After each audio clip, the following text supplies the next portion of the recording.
Good afternoon. Welcome to Cinema Smackdown on CJLO 1690 AM. My name is Michael Brody, and I am joined today by Shane Simmons. It's a lovely... Who? It's a lovely, warm, I'm going to call this a warm Sunday afternoon here. After 2 days of minus 20, feels like minus 30 weather, we have been blessed with what I would almost call a summer day. As I am occasionally reminded, there's a wonderful meme on the internet that says, "The air hurts my face. Why do I live where the air hurts my face?"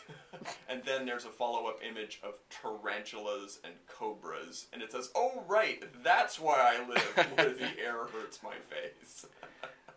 Our colonial alternative was Australia, and nobody wants to be there. I don't know, Chris Hemsworth is pretty hot. Trust me, somebody wants to be there. But those aren't muscles, that's all swelling from the snake and spider bites. I love that idea. All right, well, that's how he got his superpowers, radioactive snake bites.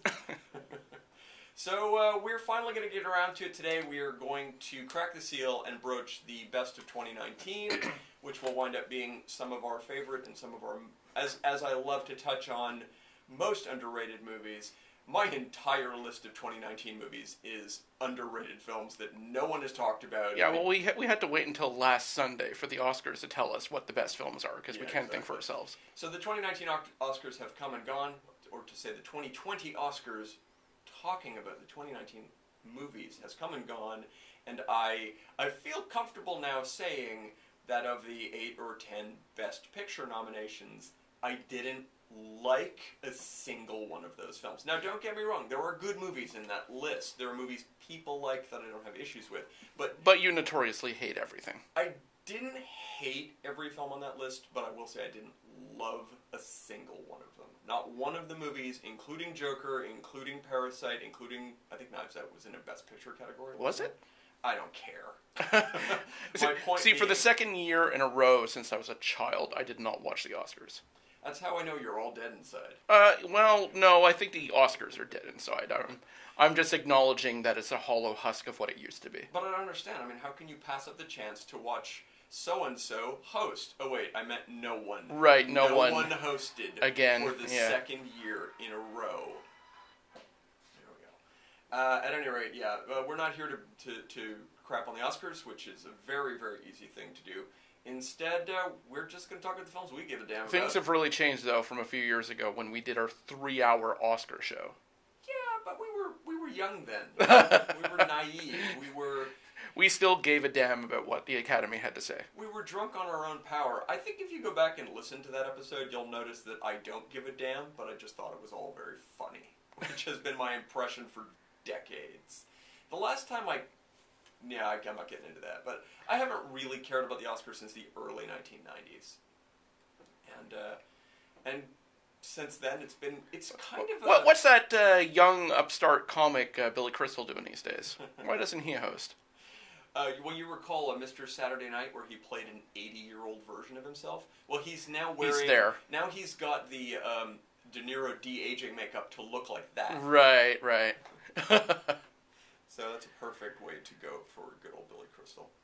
At any rate, 2019. I guess we're not going to do this in any particular order. I'll talk about a few films. You can jump in. You can add your own. But the bright side is we're actually going to talk about a lot of relatively obscure films that didn't get the coverage that the big ones did. Absolutely. Don't really need to tell anyone, oh yeah, you should see Once Upon a Time in Hollywood, because everyone did. Yeah, but you also don't need to tell them to watch that for other reasons. I see another one that's like, yeah, no, I like that fine. No, screw that movie forever. Okay. It was the final nail in the coffin. It was the M. Night Shyamalan nail in the coffin of Tarantino's career for me. It's the kind of movie that once I've seen it and thought about it and reflected on my feelings, is like, this movie retroactively makes me dislike formerly wonderful work of yours, or at least makes me so annoyed with you that I kind of can't shake the shadow of that. If I was ever to rewatch Pulp Fiction, I'll be annoyed. Because I'll just remember, oh, right, you made this history rewriting film, you incredible, egotistically annoying person. I'm just so not And happy. how has that changed from what Tarantino's always been? His previous movies do not rewrite history Except oh for no, the no, ones no. that most make me I'm sorry, angry. but his very first film, Reservoir Dogs, rewrites history in that he rewrites that he actually made City on Fire. I know. There's so many reasons to be mad at this person. At any rate, I refuse to praise somebody who takes an incident of history like this and craps on it the way he did for profit. I don't even know how to put it. It felt like a middle-aged man's movie that was only made for him, and the fact that more people are not annoyed with the resolution of Once Upon a Time in Hollywood kind of astonishes me. The last 15 minutes of that movie just didn't... Well, obviously the Manson family got warped because World War II ended prematurely because the Inglourious Bastards machine gun Hitler in the face. Exactly. See, these are all such reasonable ideas. We're getting off to a great start here with me feeling dejected and ruined already. Shane, why don't we open the show with the two movies you watched last night? Sure. That I have been championing to you for the last 3 to 6 months. And I became, officially, the second person to have seen these films. Yeah, that's probably true. So, well, you know what? Let's start off by talking about a movie that is definitely not getting enough attention. A little cop film called Crown Vic. I have a prepared statement for Crown Vic. One of my let's hear it then. synopses, which means that I've read the synopsis that's on the IMDb. I've read the ones other people have written. They don't make sense. They're either spoilerific or completely unclear. So occasionally I'll just write my own for the purposes of reviewing. Here is my very simple explanation of what the movie Crown Vic is about. An ordinary night in the life of a grizzled LAPD officer as he breaks in a new partner, patrols his beat, and responds to routine calls, any of which could potentially turn deadly at a moment's notice. That's the tone of the movie. Crown Vic. What I find refreshing about a film like Crown Vic, and I will liken it to a movie I saw decades ago called Mother Jugs and Speed. Oh dear, yeah, that's an interesting comparison. People doing their jobs they're incredibly interesting character pieces that don't really have a through-line plot, like a driving force. The really, really compelling things about Crown Vic are not, listen, partner, we've got a murder to solve. It's not like that. No, not at all. It is very episodic. Yep. The Mother Jugs and Speed comparison is apt because that's similarly, it's not cops on patrol, but it is ambulance technicians, drivers, paramedics, and kind of a MASH-like approach to dealing with that. I would say it's a funnier film, although it's often dark and cynical. But Crown Vic is not a laugh fest by any means. I laughed a lot during Crown Vic. During a lot of the right parts. You're a monster then. There are elements of Crown Vic. It's dark though. It's a dark film. It's basically a grizzled cop driving around with his new partner who is very optimistic and needs to be kind of shown. My comparison is it's Training Day done well, because Training Day isn't. I wrote an extensive couple of paragraphs review of Crown Vic, and my central thesis is, this is the good Training Day. Yeah. Thomas Jane as the grizzled cop, I really liked it because he is not a corrupt cop. He's not burned out either. He's been on a job, he's seen a lot, and he is imparting wisdom, which is a hard pill to swallow for a guy who's actually been on the force for a few years, but this is his first night out on the road, actually being a cop. Right. So my favorite moment, no, that's not true. The first moment in the movie that told me, oh, I'm gonna like this film, comes about 15 minutes in, where he's on patrol with his new partner, and he's just basically giving the guy words of wisdom, which you can tell his partner is not delighted to be hearing speeches and monologues at this point. But they're driving along, they get a call, and the call is, there's been an incident on the street, they turn a corner. It's a suspicious vehicle. They turn the corner, and there's just a car sitting there on fire. To which Thomas Jane says, does that look suspicious to you?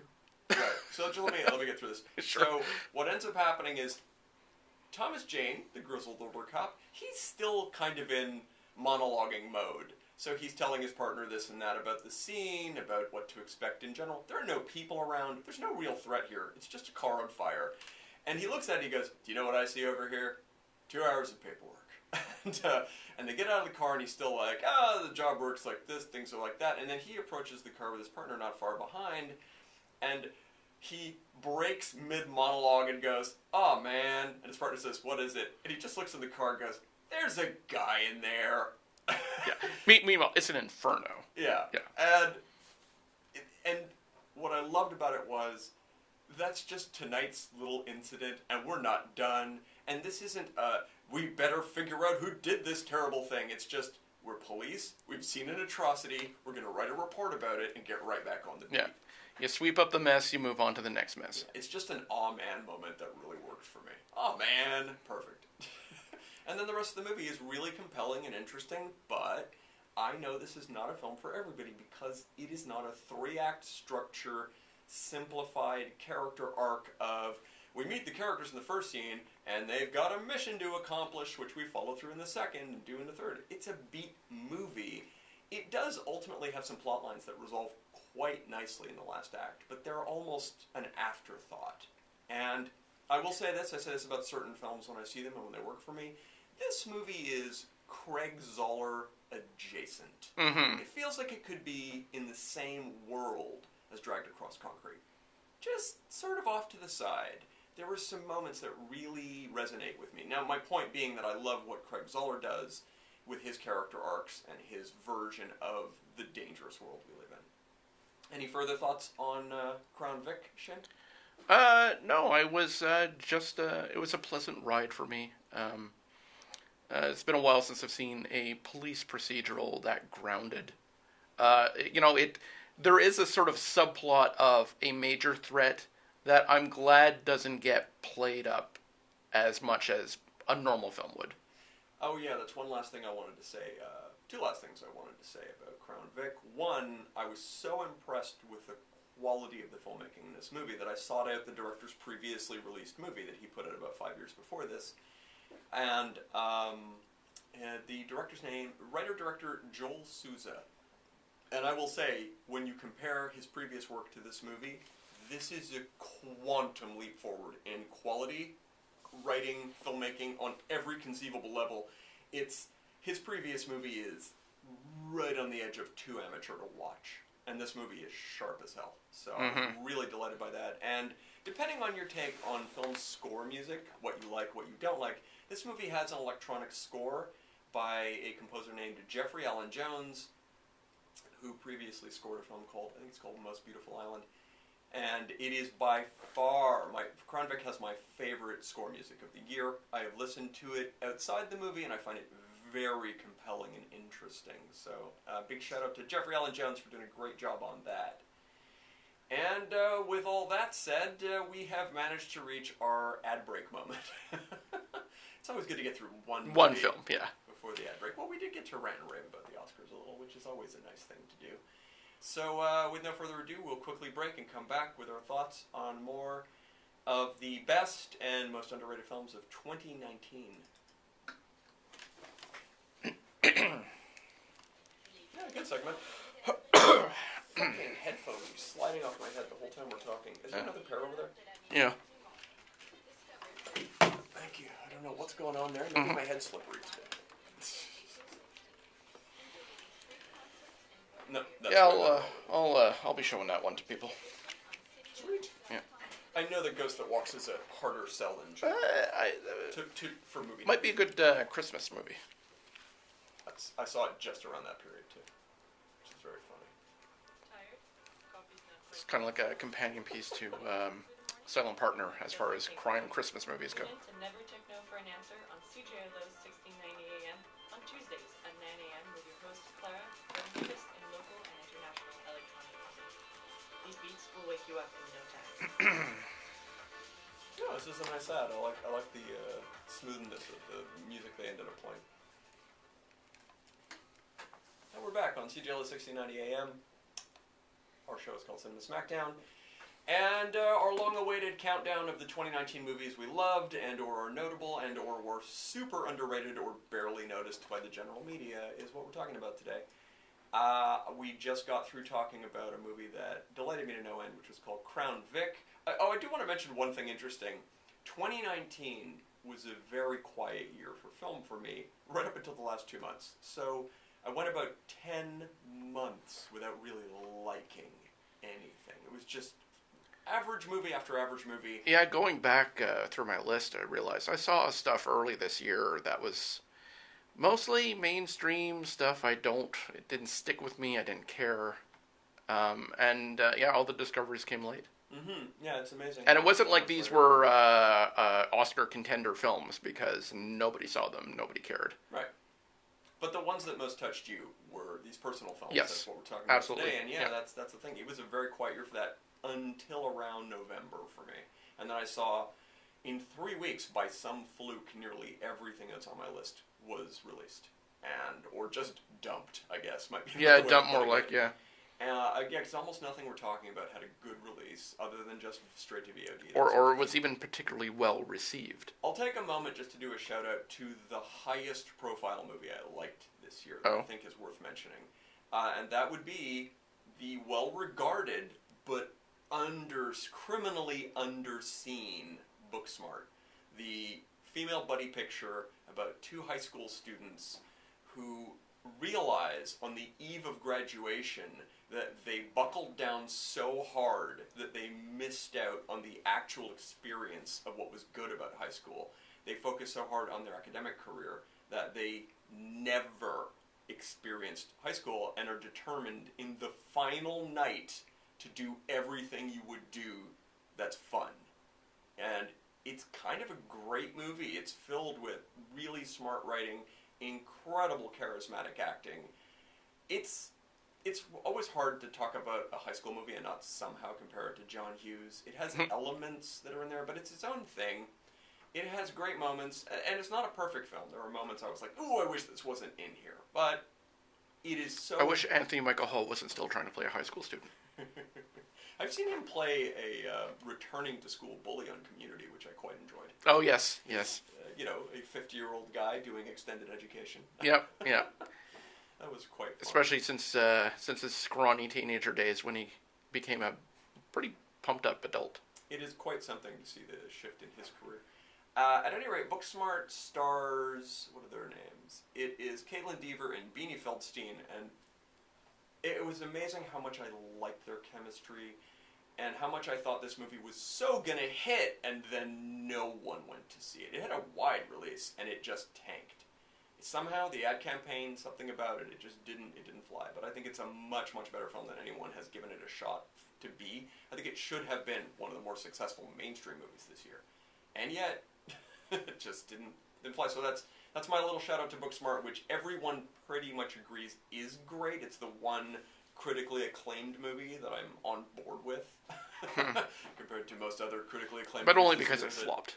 No, I saw it before it was a flop and really liked it. And you're not wrong, though. There's some about cheering on the underdog that does work for me. Mm-hmm. So, anyway, that's my shout out to Booksmart. Shane, do you have anything just to jump in with that was a film that meant something to you that we haven't discussed or that we have? Well, this was one of your recommendations, so you've seen it, obviously. But, I could differentiate my favorite, mainstream film that, people actually heard of, and my favorite little, surprisingly independent film, given, there's some names in it. But I was shockingly pleased by a film called Freaks. Yeah. Which I saw cold, which I highly recommend you go in not knowing anything about the concept of the film. So it's going to make it very difficult to talk about.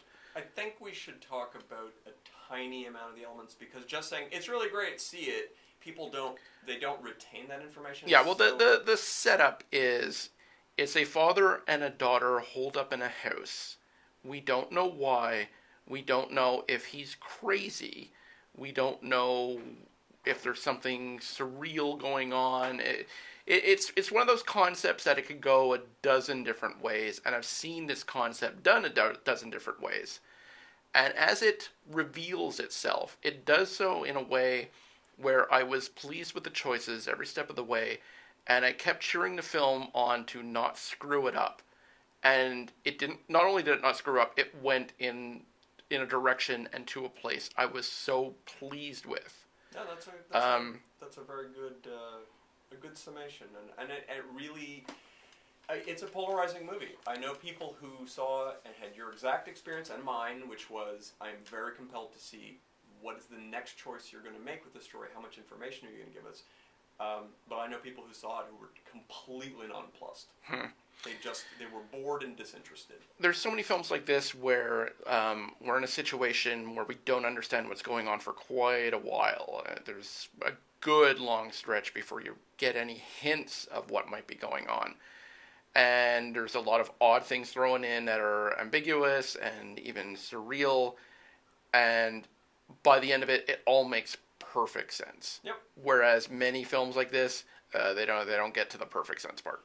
The really surprising thing about Freaks is that it, how do I put it? It looks great. It's gorgeously filmed. Everything they need to do in the movie looks right. It was done appropriately. You never for a moment say, oh, I guess they didn't have the budget to pull this off.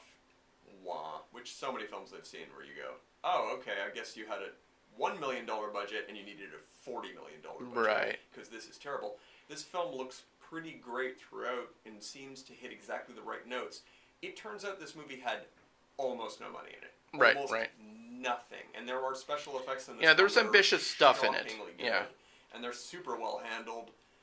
They were working as hard as they could with nothing to make the movie look this good. It's interesting to listen to the director's talk because they make it sound like this is the pared down version. And I watched it and I said, there's nothing in this movie that looks like compromise. Mm-hmm. It absolutely looks like the fully realized vision. So that hats off to anyone who can pull that off in this day and age. Making, a film look this good on no money and probably a lot of favors. That would be my guess. Much like the movie Cube, who I had a chance to speak to director Vincenzo Natali a few decades ago. And he told me that Cube is filled with special effects and sets and incredible art design, and every one of those things was a favor. Everything.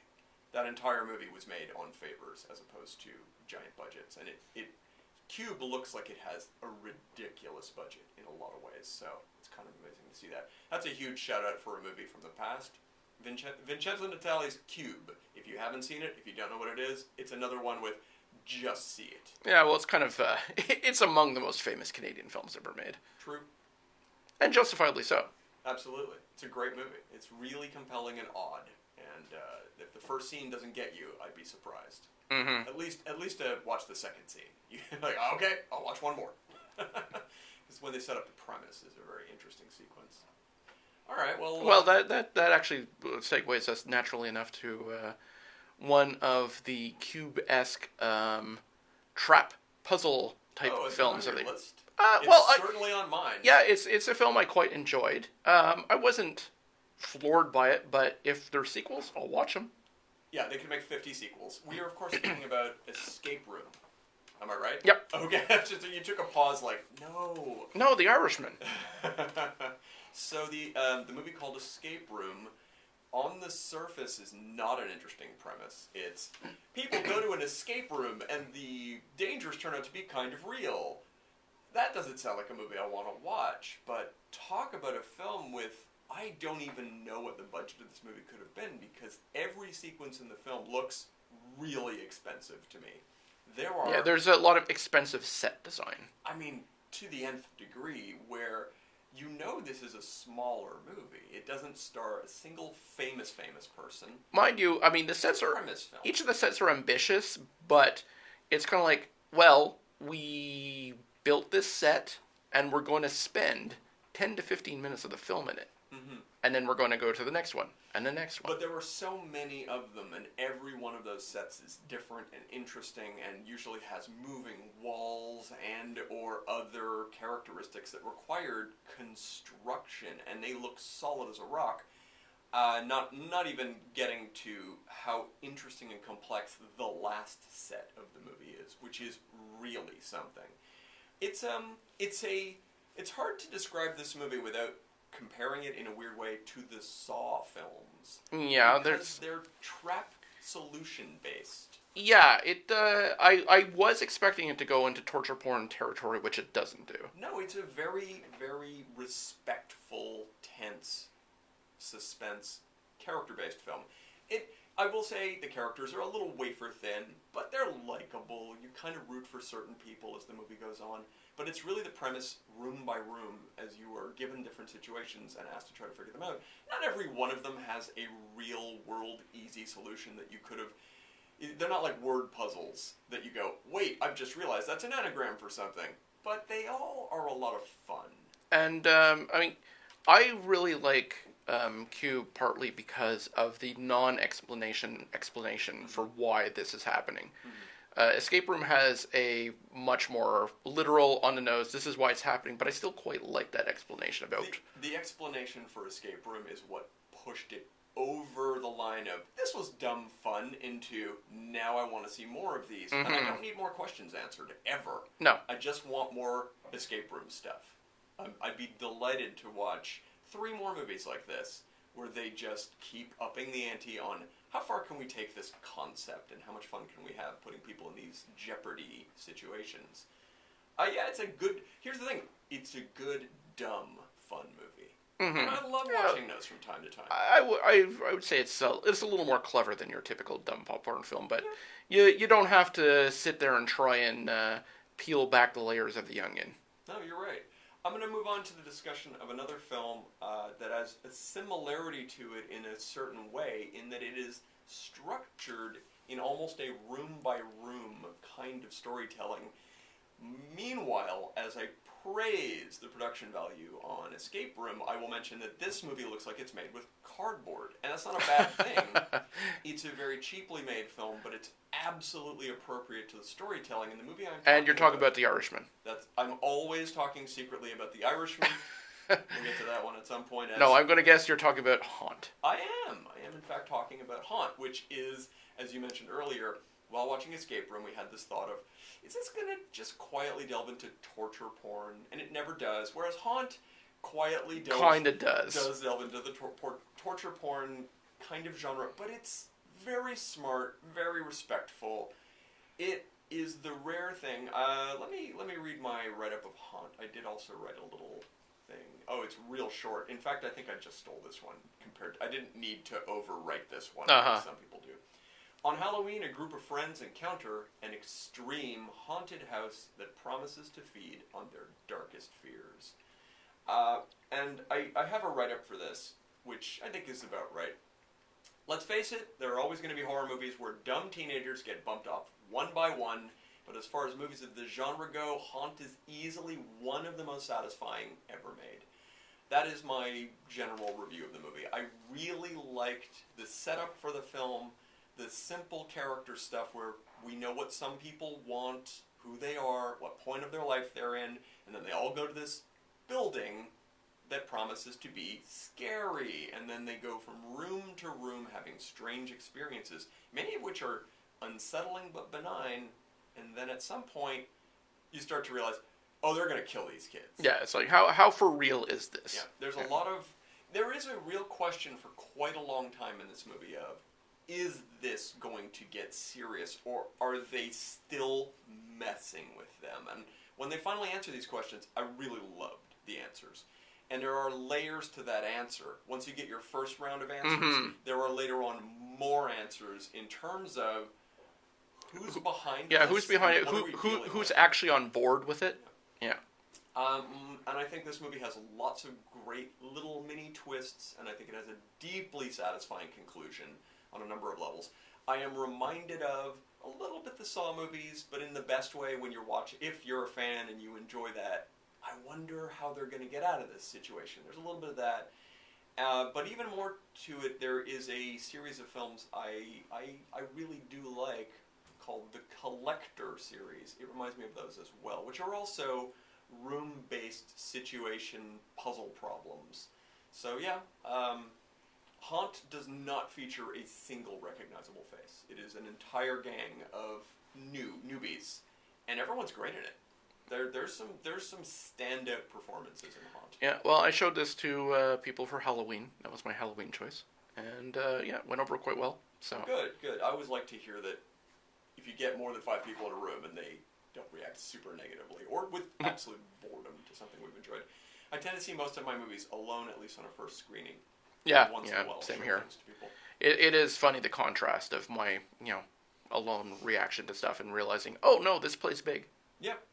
Hunt's a great one, and it definitely is an underrated film. I mean, I haven't heard negative things about it, but I've heard not enough praise. I think it really needs to get out there as I don't know, a Halloween classic and or just a fun movie to watch. Or the launch of a franchise. It feels like it could be. Yeah. I'll remind our listeners that you are tuned in to CJLO 1690 AM. Our little show is called Cinema Smackdown, and today we are finally counting down some of our favorite and most underrated films of 2019, which will be a multi-part series. It'll take us a couple of episodes to get through all of these. What, we're not going to wrap this up in 20 minutes? I'm not feeling it. We've gotten through about 3 movies. Well, we do have to do an entire episode about The Irishman. I mean, you still haven't seen it, right? No, it's like climbing Mount Everest. You look up at it and go, I can't imagine myself dragging my ass up there.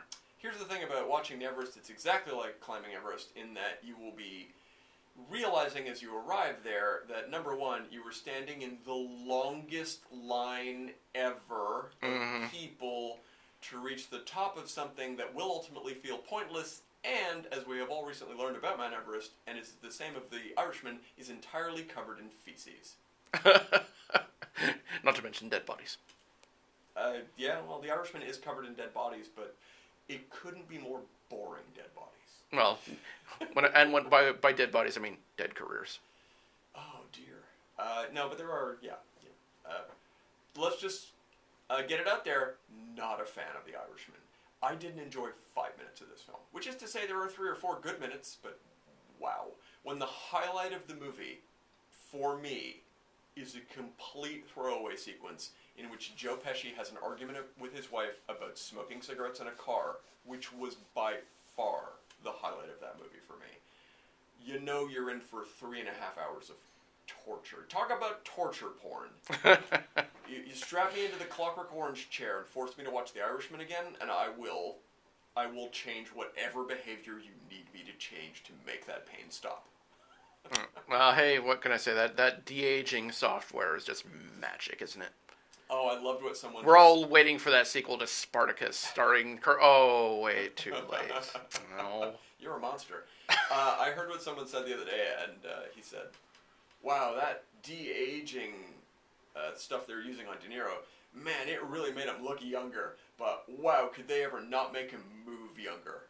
By the way, I really disagree. The sequences in which Robert De Niro is de-aged are oddly phony and uncomfortable. It's like when you watch a special effects sequence and you feel like you can clearly see the green screen. Well, what if the green screen was an actor's face? See, I look forward to seeing a de-aged Robert De Niro just so I can remember the days long, long ago when he was a real actor. You're gonna have to reach pretty far back. Yeah. He went into self-parody a long time ago, kind of came out the other side and re-entered it. I would argue that this is one of his most irritating performances. But, in case you're bothered by De Niro in this, he's nothing compared to how annoying Pacino is in this movie. He is staggeringly annoying. But we're not here to shit on movies. We're here to praise good ones. That was kind of the point of having a best of. Stay tuned for our future episode of crap on every movie, which is most episodes. The Academy of Motion Pictures Arts and Science told me that The Irishman is a good film because it was nominated for stuff. Yeah. Somebody at the Academy Awards who was hosting leaned into the crowd and said, Martin Scorsese is here. Hey, Marty, I loved the first season of The Irishman. And I was like, I couldn't agree more. Nothing has felt less like filmmaking and more like mediocre TV miniseries filmmaking than that movie. Oh, I'm still crapping on it. Sorry. I'm trying. It's fun though. It would be more fun if you'd seen it and agreed with me, because there's always that chance you'll see it and go, "What are you talking about?" it's his finest film since, and I can't bring up the title, I'll just say that ambulance movie with Nick Cage. Oh, yeah. Yeah, no, I have no idea what that's called. Yeah, it's not... Bring Out the Dead. Bringing Out the Dead. Yeah. Yeah, everyone's favorite Scorsese. No. Complete satisfying movie. And everyone's favorite Nicolas Cage. Oh dear, it's the first really dull Nicolas Cage movie of that era, where you're watching going, I thought she'd be crazier. As far as ambulance driver movies go, it is no Mother's Jokes and Speed. No, that is kind of a wonderful movie that is largely plotless, as I said earlier, but it's fun to watch them meander And through their everyone lives. is up for a Bill Cosby movie these days. Yeah, I know. It's a hard sell at this point. Where were we? We just talked about Haunt. We talked about Freaks. We should mention, because you said I watched two things. That's right. Literally, like a couple hours ago, I was watching a little film that you recommended. Watched it completely cold, didn't know what it was about, didn't know what genre it was, didn't know a damn thing about it other than the title, The Ghost Who Walks. Right. So I'm going to read my review. It's very short for The Ghost Who Walks. The Ghost Who Walks, by the way, largely is by newcomers. The director-writers were newish. They've never really done much. The stars of the film are all people I've never seen before and or were bit-part TV actors. Here's my review of The Ghost That Walks. The Ghost Who Walks. This might be a bit of a harsh review, by the way, depending on your take on it. This is what I say about it. A by-the-numbers crime drama that somehow manages to be so much better than it has any right to be. I say this despite the fact that The Ghost Who Walks isn't particularly well acted or well directed, but it is undeniably compelling, honest, and damn if it doesn't have the best unbroken take scene of the year, and also the exactly right ending. My hat is off to this underdog film that somehow, despite its many flaws, made me love it.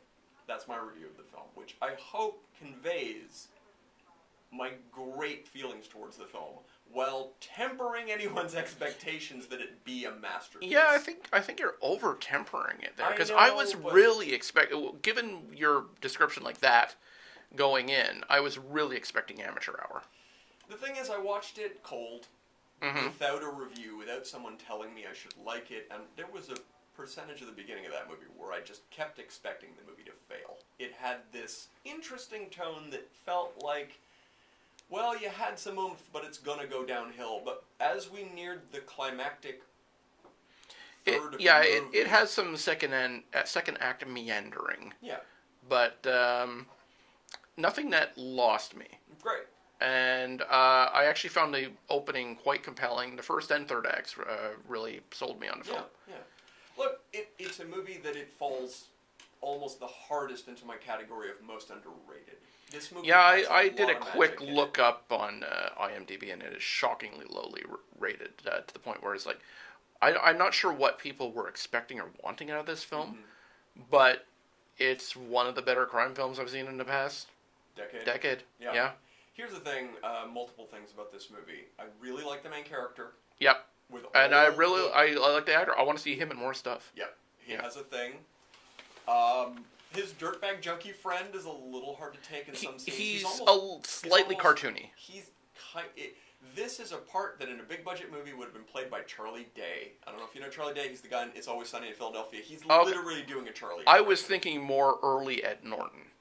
Real early. But trust me when I say Charlie Day has been playing that character, but a funnier version on It's Always Sunny for 15 years. He's so close to that. Imagine that character being a full-on junkie and always scamming. It's pretty close to that kind of performance. But the main guy has a quiet dignity about him. He's an interesting ex-con character who has had to venture into betraying his partners in order to get out of prison. Never a great idea in a crime universe to betray people and let them know that happened. Because there will eventually be a price on your head. This guy has such small desires for how to... It's like, here's all I want out of life, to kind of feel like I did something. He doesn't want a lot. But watching him try to scrimp towards succeeding... Yeah, it's nice that, it's a crime film where I just want to do this one little thing. Yeah. And it's not, I'm going to make the biggest score of my career, and I'm going to, retire to the Cayman Islands with $1 billion. Too many crime films. The Ghost That Walks also has that delightful 1970s style vibe of being about not great people. A lot of the people in this, I don't like them. I'm compelled by them. Mm-hmm. But you're not like, what a good person. Right. Ultimately, he turns out to be someone we should have all rooted for. You're like, no, he's kind of an awful human being, but I can't help but wish him well. He's a criminal with a certain degree of honor. Yep. I mentioned it in my little review. There is a downright DIY, low-budget filmmaking, unbroken take in this movie, where the movie's going along at its normal pace and, casual, regular editing of a film, and then you're in a moment, and about a whole minute goes by, and you realize, they're not cutting. We're just in this moment.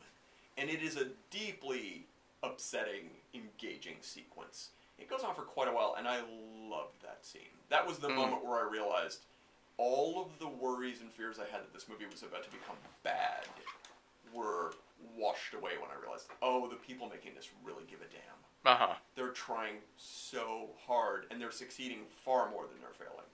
And following that, and I'll just say it this way, because, again, I kind of said this in the review, the movie builds to something. Mm-hmm. There is an end sequence, and that end sequence was so perfectly satisfying. I would agree. Movies almost never end at the right moment. I've watched so many films that you watch a moment arrive and you say, if you cut to black right now, this is one of the 10 best films I saw this year. Mr. Spielberg, please pay attention. Yeah. There are films that just need to stop. You don't need to answer every question. Sometimes there's just the most poetic moment imaginable. Yeah, don't need epilogues, it's like, this is the moment, it's ending. Yep. And it's wonderful when I'm watching a movie and I realize, this is the last scene. Yeah. And it's the right last scene. Yeah. I similarly felt that way. We were talking about Killing Them Softly. I literally was about to bring that up. That's one of those films where you realize, there aren't 3 more sequences to this. Mm-hmm. This is it. The Ghost Who Walks has that. I will say one last thing about The Ghost That Walks. I keep saying it wrong. The Ghost Who Walks. The phrase, the ghost who walks, and this is one of the things that put me off wanting to see this movie in the first place, is directly related to a comic book character, and it has nothing to do with this film. There is no reference to it. The character I'm speaking of course, is the legendary character, the Phantom. He's literally called the Phantom - the Ghost Who Walks. Yeah, not related. He's a world-famous comic strip adventurer character who is all about vengeance. And there are thousands and thousands of Phantom comics and movies and TV shows and serials, and it goes on and on and on and on. So when I saw the title, I was like, did somebody adapt the Phantom in some capacity? Yeah, there's a very specific scene that addresses what the title is. Right, but it has nothing No. to do with that. So it's always a little off-putting to... Nor does Billy Zane show up. Yeah, exactly. It's always a little off-putting to have something in your mind, and you're wondering at some point, are they going to reference this? And realize, nope. No, it's its own thing. It's just a similar or borrowed version of the title, or perhaps he just came up with it on his own without having any clue. This is another movie, by the way, The Ghost That Walks was co-written and directed by Cody Stokes, who I am really interested to see what he does next. Mm-hmm. I am hoping somebody gives him another... I'm also really interested to follow the lead actor. Yep. It is worth looking up. He has TV career. Mm-hmm. You can see... And he's an older guy. He's not a 22... No. He's got some age and experience to him. He feels like he's lived a life. His name is Garland Scott, so he's worth looking up as well. All right, we're going to take another quick ad break and be back with a few more of the best and most underrated films of 2019. Are you ready to hear and see new challenging music that makes good segments. Happy with everything we've said so far. Video and TV? It is weird to praise things. I noticed we had to do a deep dive into The Irishman just to cleanse ourselves. But good on you. Do you have anything else you want to bring up today? In terms of maybe time permitting, Ready or Not. Yeah, Ready or Not and Haunt, they're not the same, but I saw them so close together. It's Right. amazing that, the hell. That and Escape Room. I saw all of those close together. And it's the right time of year, though. Yeah. Do you think think all electronic music is the same. We can jump in right on now with that one. We play everything. Sure. From the most energetic. But yeah, I still have quite a few. Fork to the gloomy. That's in my list of stuff for us to talk about as opposed to things you haven't necessarily seen yet. 100 BPM to You don't actually have to watch a lot more, by the way, so we'll talk about that after the show. But Yeah. there's only a couple more things Live by me. that I'm like, please see these so we Right, can, right. you know, not shit about them. Live only on CJLO 1690 AM and on CJLO.com. Welcome back to Cinema Smackdown. I'm Michael Brody. I'm joined by Shane Simmons. We've been talking about the best and most underrated movies of 2019, part one, because we're not halfway through my list yet. But it's a fun topic because we're gonna keep touching on movies that no one is talking about. Yeah. You know, that are all worthy. It is nice to talk about films that are not hopelessly overexposed. Yep. And it's amazing how a movie can be pretty good and then get talked about to death. Where it's just like, please stop bringing up this film that's middling at best. And there's some of those that I quite like that thank you, I'm done. We don't need to talk about this anymore. Right, yeah. But, well, where were we? We've talked about Booksmart. We've talked about Escape Room. We've talked about Haunt. So on the theme of the suspense horror films we watched this year, Haunt, Escape Room, and to a much lesser degree, Freaks, we had another one to bring up that is, again, I think I saw all of these movies in a 2-week period. Yeah, it's about that close for me too. Which is always shocking because when you see 4 or 5 good movies in a row, you start asking yourself, is it me? Is my brain broken and now I just think everything is good? I get worried. It's like, oh my god, is everything good this year? And then you hit a real dud and you go, oh thank God, I'm actually skipping stuff with purpose. Right.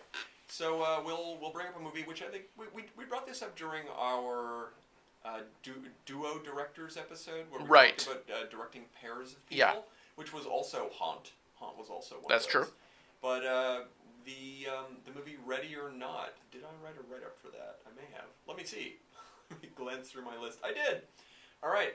So this was definitely one of those where it is best to go into Ready or Not with as little information as possible, and certainly some of the synopses I've read are wildly over-explaining the concept or they would. making them sound uncomfortable and odd.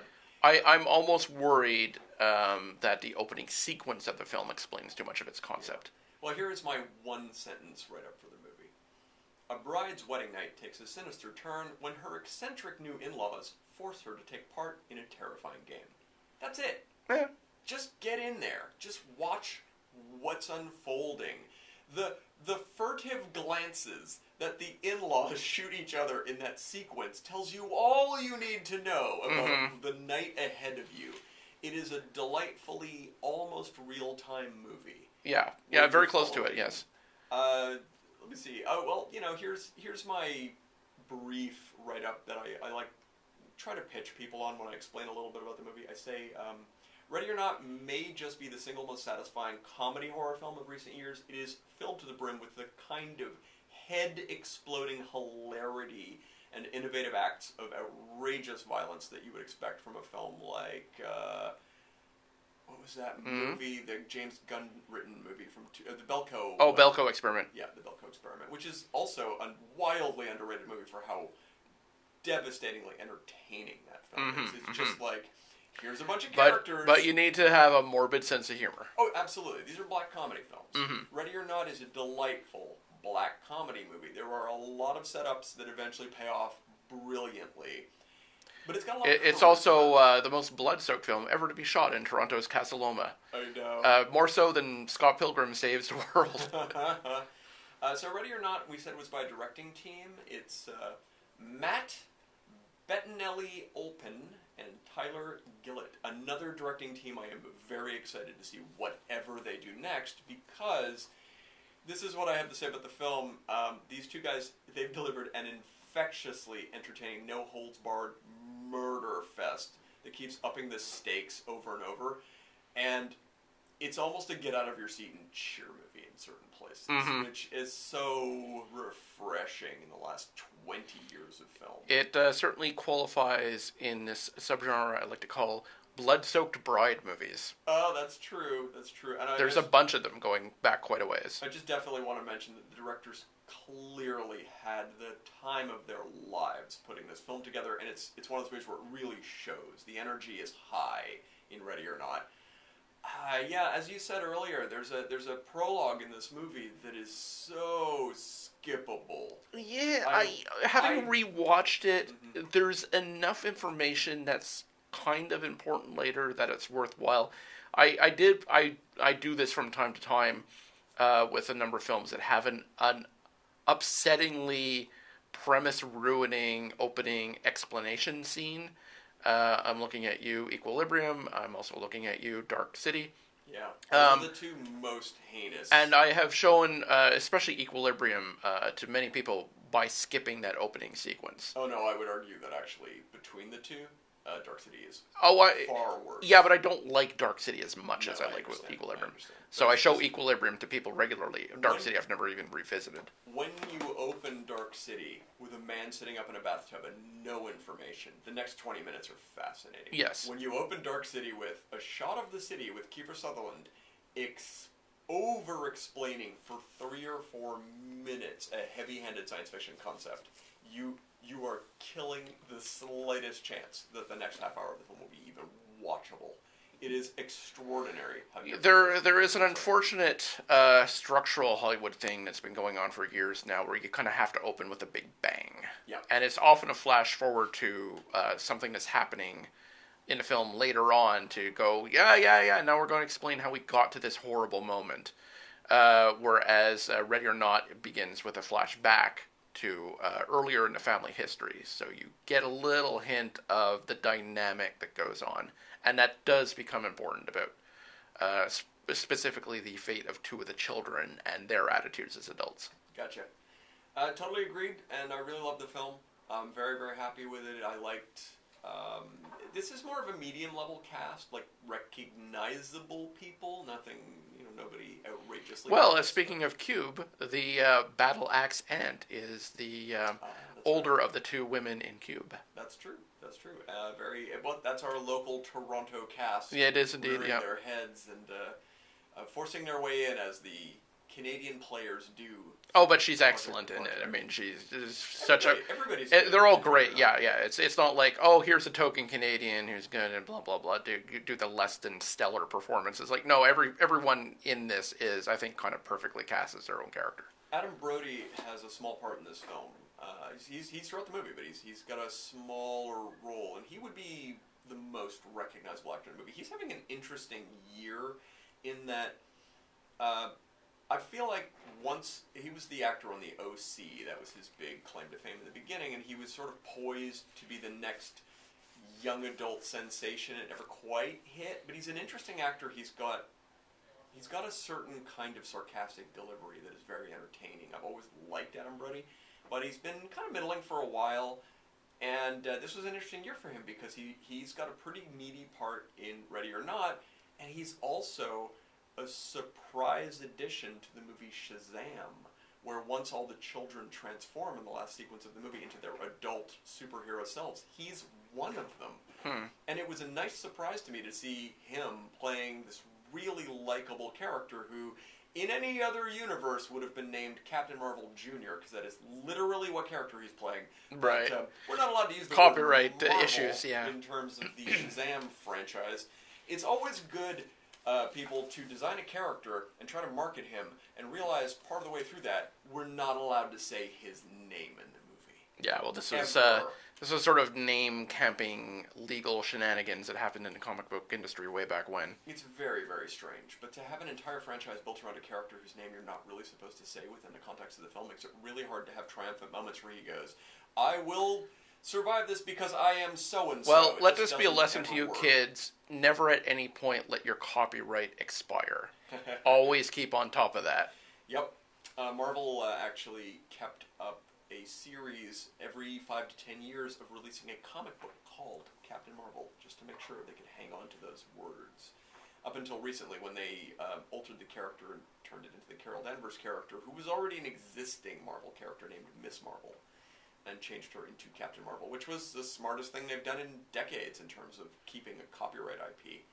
But yeah, that closed the door to some degree on DC being allowed to use their character named Captain Marvel, who is 50 years older than the one that we're seeing movies about now. Also, in a bizarre twist of fate, last year we saw the Captain Marvel movie released at the same time within weeks of the Shazam movie. Right. Which felt like the strangest level of irony. So screw Batman v Superman. We need Captain Marvel versus Captain Marvel. I kind of like that idea. I would really like to see Adam Brody punch Brie Larson. in a scene or two, and vice versa. I don't want to. I'm an equal opportunity puncher. I want to see Brie Larson punch Adam Brody in the face. He's pretty smug. So, related to this, I just want to say, Ready or Not is the good murder family movie, infinitely better, in my opinion, than the competing murder family movie, Knives Out. Yeah, that's not much of a murder family movie. Murder.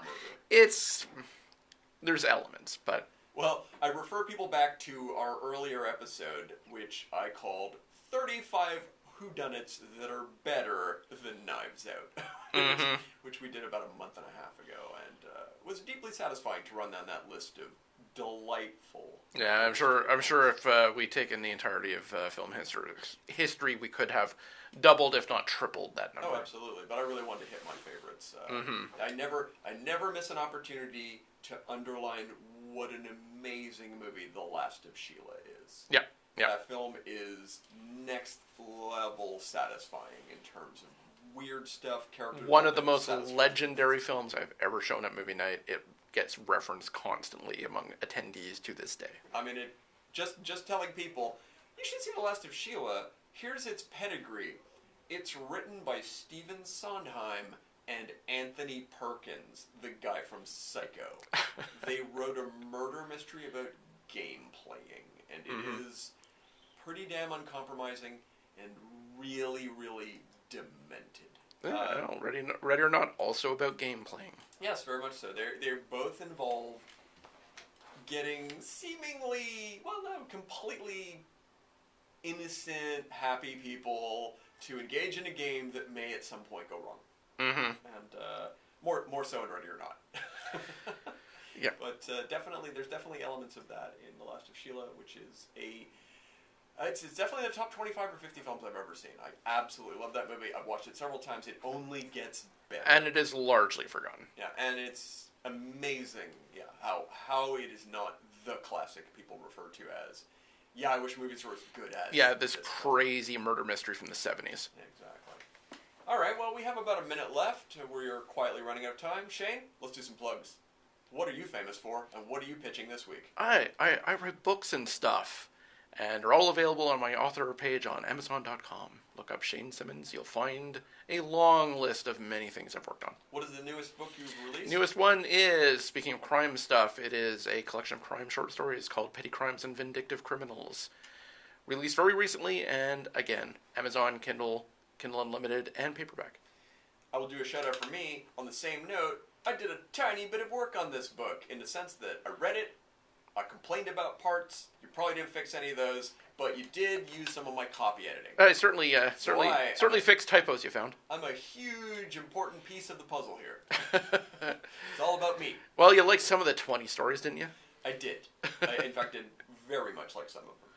At any rate, we are completely out of time. Thank you for listening to our part 1, the best and most underrated of 2019. We'll be back next week with part 2. Until that time, enjoy the stylings of the Auto DJ, followed by the news.